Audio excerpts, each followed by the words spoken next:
गोली चली चाहे भला चली नहीं हार दीवाना ईमानी रे। शुरू भइल बा त खत्म न होखी हमर ई प्रेम कहानी रे। आई बारात जे जोड़े से हला करब जोरे जोरे से, नाही डेरा मुड़ फोड़े से। जेल होई चाहे फांसी होई बाकी शादी होई मर तोरे से। जेल होई चाहे फांसी होई बाकी शादी होई मर तोरे से।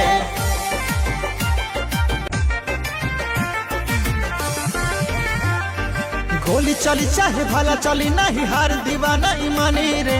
शुरू भइल बा त खत्म न होखी हमर ई प्रेम कहानी रे।